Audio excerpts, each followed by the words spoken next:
Hai, perkenalkan kami dari Fisio Sarset. Ini adalah video konten pertama kami. Di sini kami akan sedikit menjelaskan tentang bagaimana fisioterapi itu. Tentu jelas dari kalian, fisioterapi itu masih banyak yang belum tahu dan membedakannya bagaimana sih.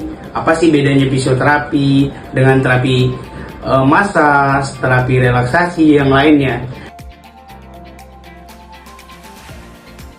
Fisioterapi berasal dari dua kata. Yang pertama fisio dan juga terapi.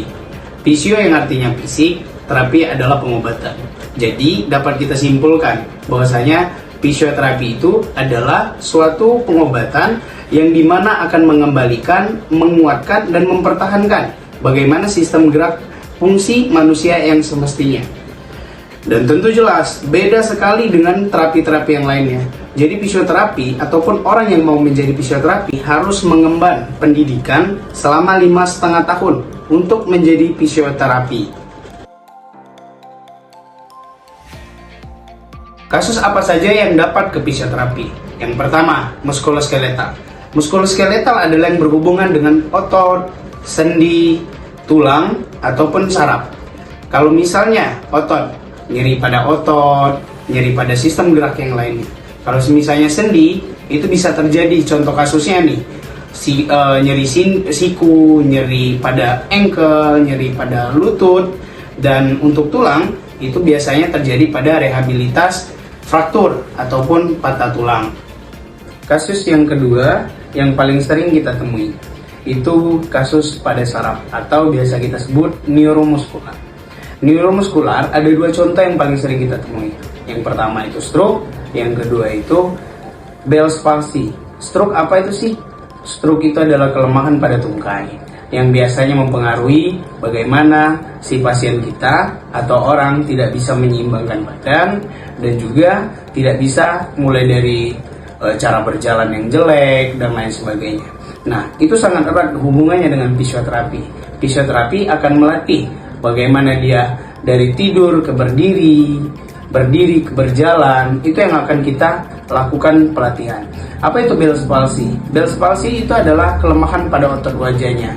Biasanya otot wajahnya itu setengah bakalan turun. Selain kasus neuromuskular, fisioterapi juga dapat berperan penting pada kasus anak-anak atau biasa kita sebut pediatri.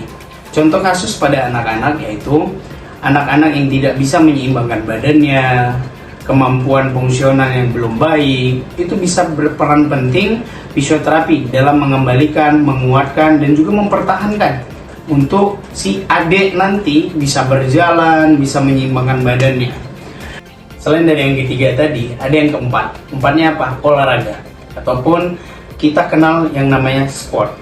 Fisioterapi hari ini sangat dilibatkan dan berperan penting dari setiap event yang diadakan untuk mengawasi jalannya pertandingan, yang nantinya si fisioterapi berperan penting bagaimana manajemen si atlet ini yang terkena cedera setelah event tersebut, bagaimana mengembalikan fungsionalnya, meningkatkan kekuatan ototnya, dan kembali lagi kemana? Kembali lagi back to sport.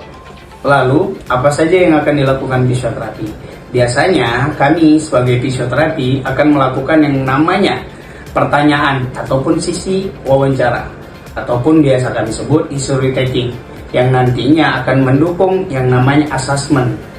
Setelah dilakukannya history taking ataupun didapatkannya history taking tadi, akan dilakukan assessment melalui tes-tes yang nantinya untuk menegakkan diagnosa. Setelah diagnosa didapatkan, fisioterapi akan melakukan intervensi, pemberian modalitas, pemberian exercise yang tepat pada kasus si pasien tersebut. Biasanya fisioterapi akan melakukan ataupun memberikan modalitas terlebih dahulu. Setelah itu fisioterapi akan memberikan exercise dan juga yang paling penting home care yang untuk mendukung nantinya pengembalian, penguatan, dan mempertahankan fungsional si pasien kita. Dan itulah sedikit penjelasan dari kami untuk apa sih itu fisioterapi dan apa sih bedanya fisioterapi dengan terapi-terapi yang lainnya. Untuk info lebih lanjut bisa lihat di channel kami, YouTube kami itu Fisio Sarset, Instagram kami Fisio Sarset, dan juga Facebook kami Fisiosarcer juga, TikTok kami Fisiosarcer, dan jangan lupa pilih fisioterapi.